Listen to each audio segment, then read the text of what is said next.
Chapter 1. The smallest tree in a quiet valley. Surrounded by tall oaks and ancient redwood, there grew a tiny tree named Pico. He was smaller than the mushrooms beside him, and barely taller than the grass. The other trees often laughed. "You'll never grow tall," said the pine. "You'll never reach the sky," sighed the sycamores. But Pico had a dream: to touch the clouds. Every night, while others whispered in leaf-rustled sleep, Pico looked up at the stars and wondered what it would be like to wave at the moon. Chapter 2. The wind's secret. One evening, a warm breeze swept through the forest. The wind stopped beside Pico and whispered, "Why do you stare so long at the sky? I want to grow tall, like the others, maybe even taller." The wind swirled gently. "Growing tall isn't only about size," she said. "It's about purpose. But I'm just a small tree," Pico sighed.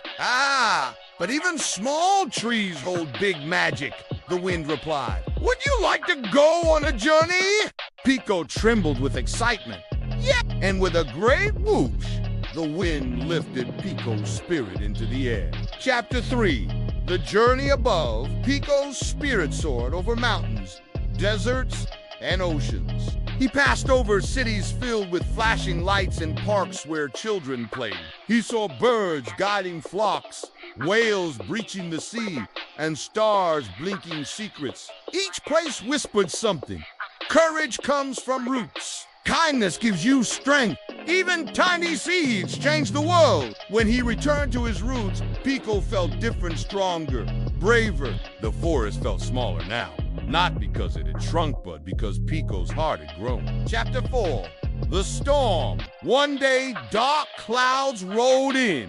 A wild storm shook the valley. Lightning struck the tallest oak. Wind snapped the mightiest pine. But Pico, he bent with the wind. His roots, small but deep, held fast. When the storm passed, many tall trees lay broken, but Pico stood. The forest was silent. Then the wind returned. "You stood when others fell." "I'm not the tallest," said Pico, "but I'm still growing." The wind smiled, and the sky sees you now. Chapter 5. A tree among stars. Seasons passed. Animals began nesting in Pico's branches. Children visited and tied ribbons around his trunk. Birds sang from his limbs. And slowly, Pico grew not just in size, but in meaning. He wasn't the tallest tree in the valley, but he was the one everyone remembered, because he dreamed of the sky and shared that dream with others. Moral of the story: true growth isn't about being the biggest, it's about being the bravest, the kindest, and the most rooted. Small voices can have strong echoes. Dreams help us grow from the inside out.